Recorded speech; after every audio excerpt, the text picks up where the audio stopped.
Jadi apapun ketika engkau membangun sesuatu, mencari sesuatu, berusaha sesuatu, bergerak untuk apapun, cobalah kau mulai dengan niat yang baik. Padahal pesan Tuhan itu bukan membantu umat Islam loh, membantu manusia. Kami tidak mengutus kamu, hai Muhammad, kecuali untuk menyebarkan rahmat untuk manusia seluruh dunia, untuk seluruh alam semesta. Ditafsirkannya untuk umat Islam. Mari kita kembalikan ya, keagamaan kita ini kepada kemanusiaan yang universal. Siapapun orangnya, kalau dia adalah manusia, hormatilah dia. Itu saja. Karena saya meyakini ketika saya menghormati siapapun, itu hakikatnya saya menghormati diri saya sendiri.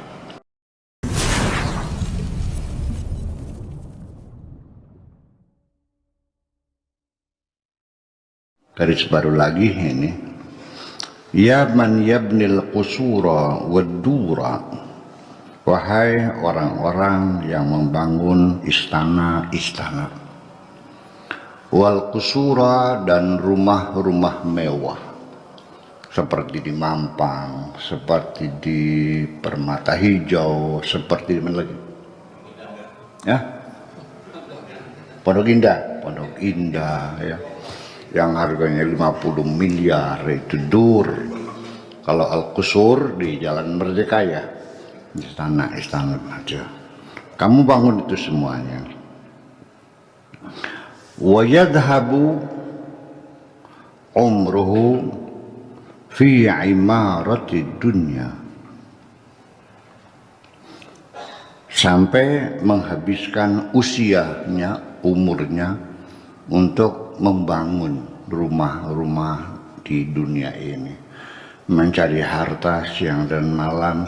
Kau habiskan semua umurmu hanya untuk mencari dunia. Lalu setelah rumah jadi, mobil ada, sawah ada, toko ada, semuanya, setelah itu dulu kamu datang ke alam dunia bawa apa? Nggak bawa apa. Terus umurmu kau habiskan seluruhnya untuk bikin rumah, beli mobil, beli sawah, beli ini, beli ini. Nah setelah nanti di penghujungnya Anda pulang nggak? Ketika pulang, apa yang Anda bawa? Semua yang kau kumpulkan, kau tinggalkan semua. Teka awak abang, balik awak. Datang telanjang, pulang telanjang. Itu yang harus kamu yakini, bukan sekedar menyadari, tapi meyakini, dan itu pasti. Dan nanti baju-bajumu yang bagus juga tidak akan dipakaikan kok. Kamu akan dibungkus dengan sehelai kain putih. Namanya kain apa? Kain kafan. Ada kantongnya enggak? Barangkali dikasih kantong buat apa? Buat bawa duit gitu. Enggak ada, udah. Kantong pun enggak ada. Ya enggak pakai kantong. Oke.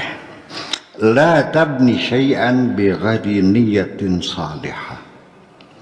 Jangan engkau bangun sesuatu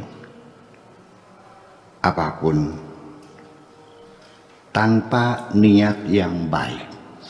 Jadi apapun ketika engkau membangun sesuatu, mencari sesuatu, berusaha sesuatu, bergerak untuk apapun, cobalah kau mulai dengan niat yang baik.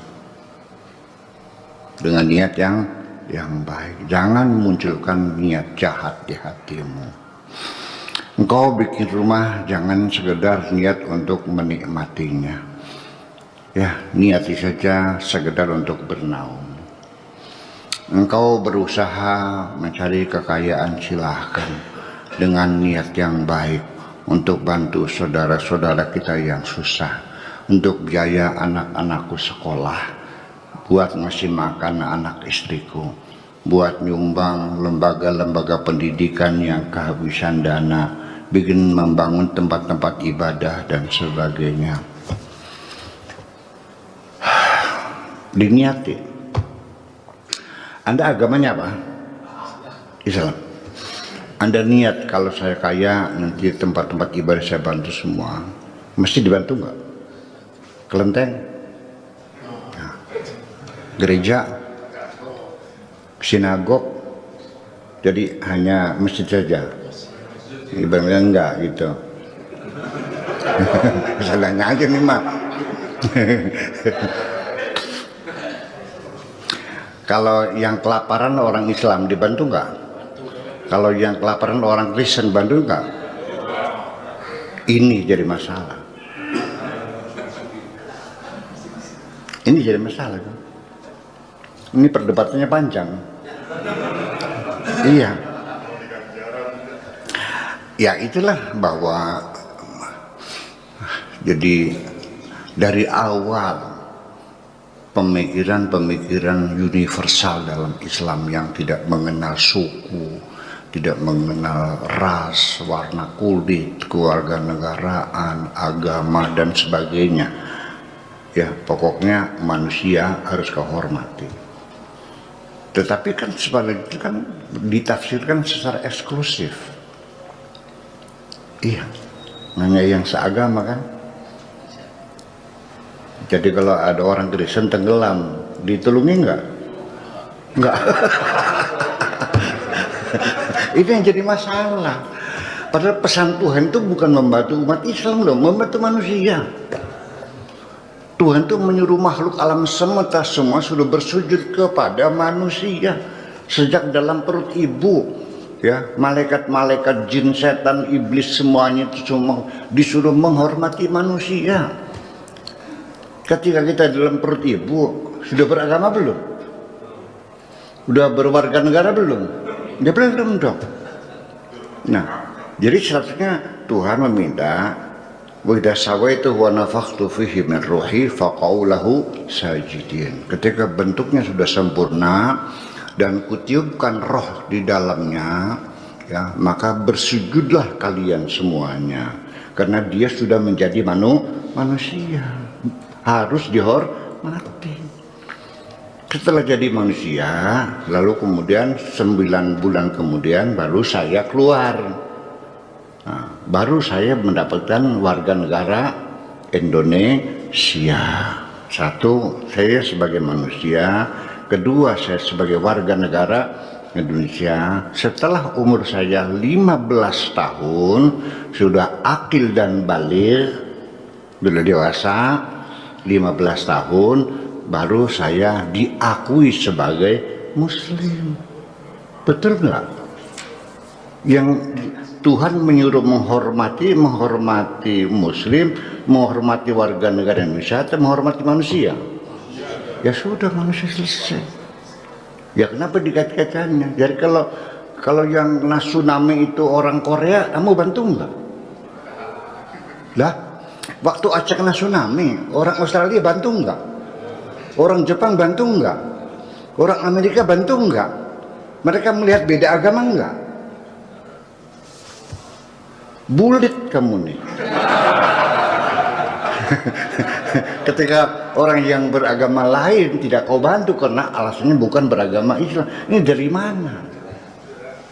Itulah penafsiran eksklusif itu bukan sekarang saja.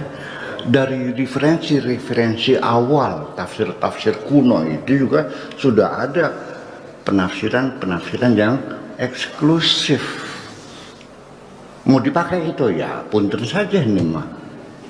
Ya dong. Ya seperti di tafsir At-Tabari,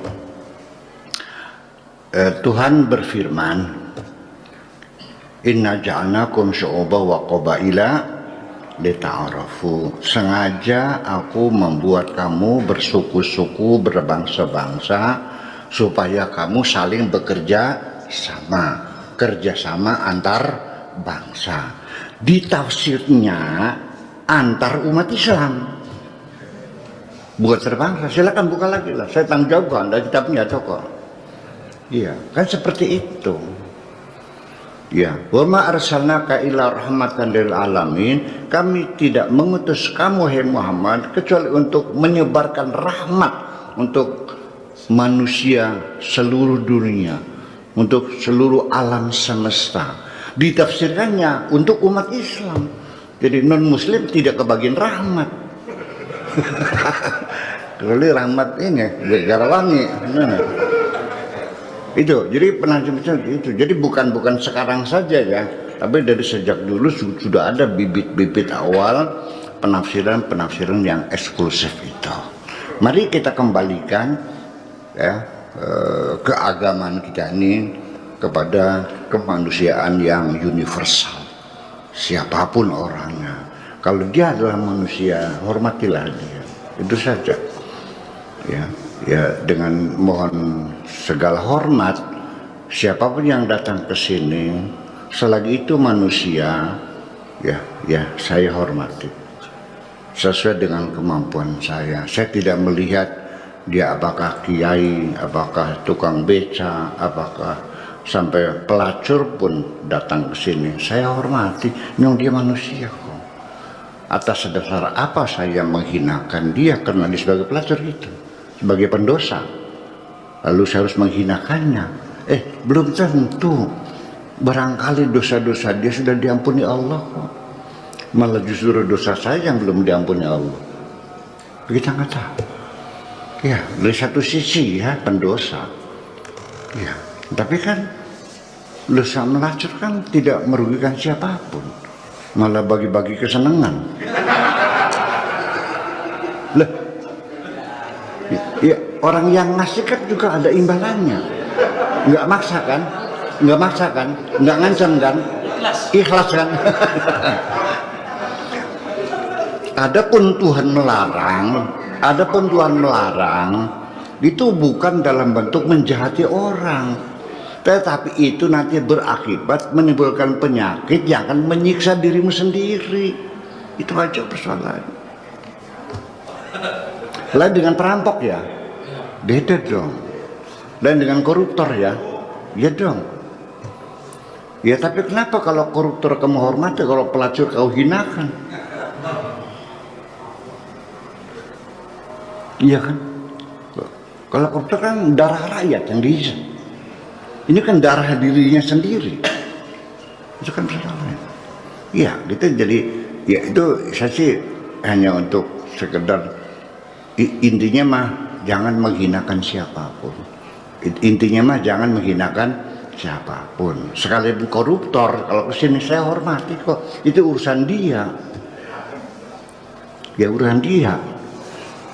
Dan saya tidak akan melaporkan ke KPK, enggak kok.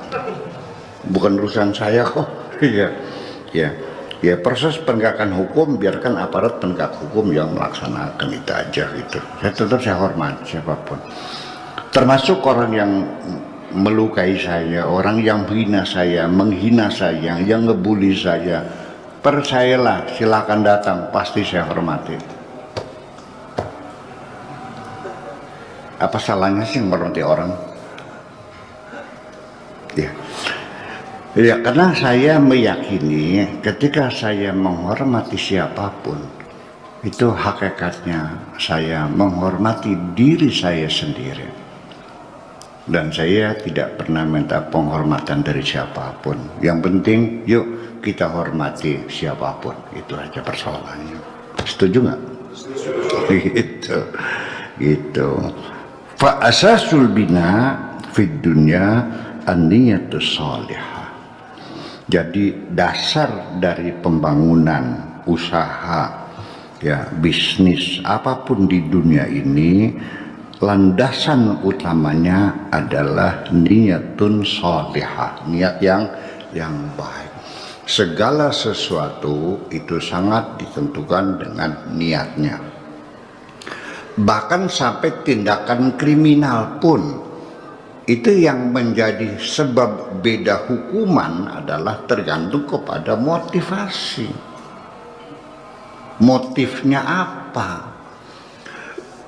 Yang menentukan perbuatan kita ini perbuatan baik atau perbuatan buruk itu sangat ditentukan tergantung kepada niatnya. Maksudnya tergantung kepada motifnya. Au kama qala Rasul sallallahu alaihi wasallam, innamal a'malu binniyati wa innamal likulli imri'in ma nawa, faman kanat hijratuhu ila Allah wa rasulihi fa hijratuhu ila Allah wa rasulihi, wa man kanat hijratuhu lidunya yusibuha aw imra'atin yankihuha fa hijratuhu ila ma hajara ilaih. Itu kata-kata Nabi. Jadi artinya semua itu kita mesti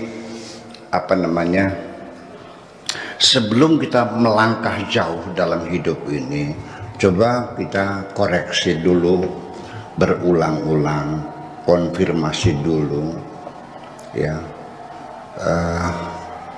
apa motifnya kita ini. Karena nanti yang menentukan adalah niatnya. Ada dua orang menyobek perut orang lain, sobek. Yang satu namanya dokter, yang satu namanya rampok. Iya kan? Dokter nyobek perut orang, tujuannya, motifnya mencari penyakit.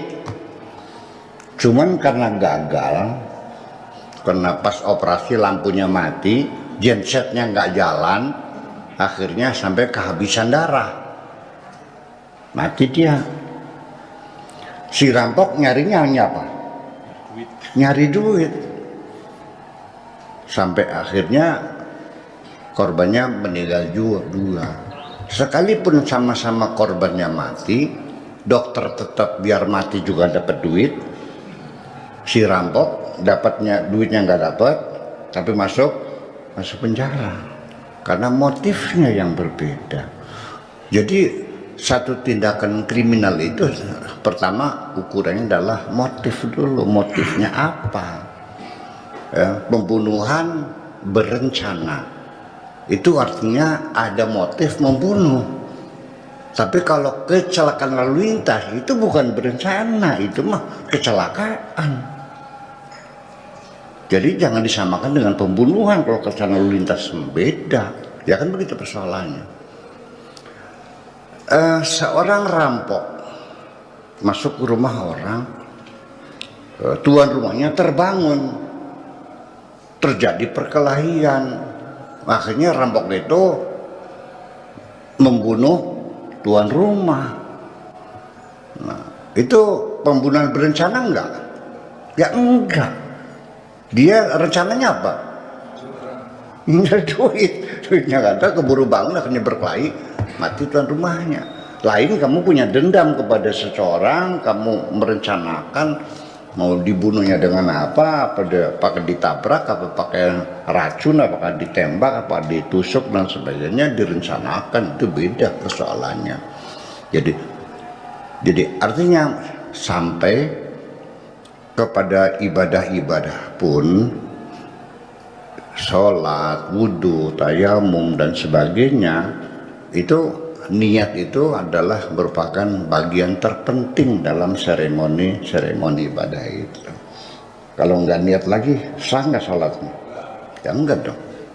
Itu makanya. Tetapi saya ingin menambahkan sedikit filosofis fikih. Filsafat fikihnya itu adalah bahwa menurut Imam Syafi'i, kalau niat itu adalah salah satu rukun. Jadi rukun sholat itu satu adalah niat, kedua takbir, ketiga baca Fatihah, keempat ruku, lima itu namanya rukun menurut mazhab Syafi'i. Tetapi menurut mazhab Abu Hanifah, niat itu bukan rukun, tetapi merupakan syarat sah, persyaratan sah. Ini sifatnya filosofis saja sebenarnya. Nanti ketentuan nanti sama. Orang yang bermadzhab Syafi'i sholat tidak niat, langsung Allahu Akbar saja, tidak niat lagi, sah nggak sholatnya? Enggak. Orang yang bermadzhab Abu Hanifah sholat tidak niat juga, sah nggak?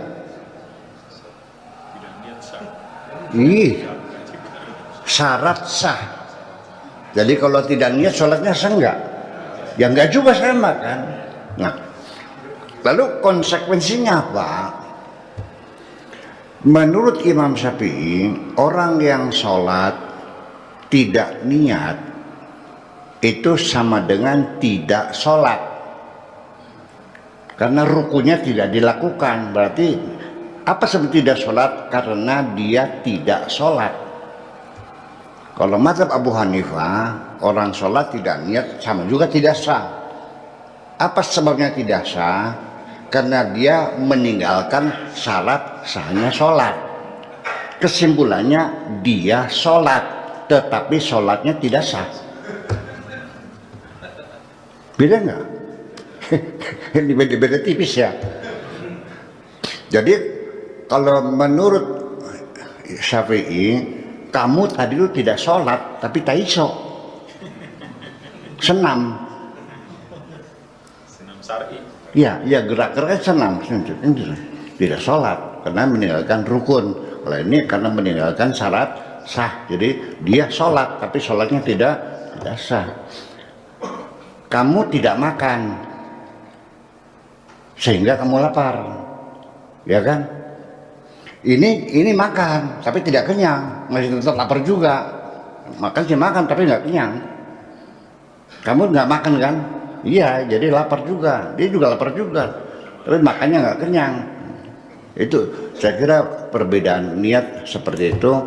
Nanti ada pembahasan khusus bagaimana kita melakukan deteksi terhadap niat, motivasi, bagaimana proses motivasi itu dibangun dalam pikiran manusia. Nanti insyaallah dalam kesempatan lain kita bicarakan. Terima kasih. Assalamualaikum warahmatullahi wabarakatuh. Waalaikumsalam warahmatullahi wabarakatuh.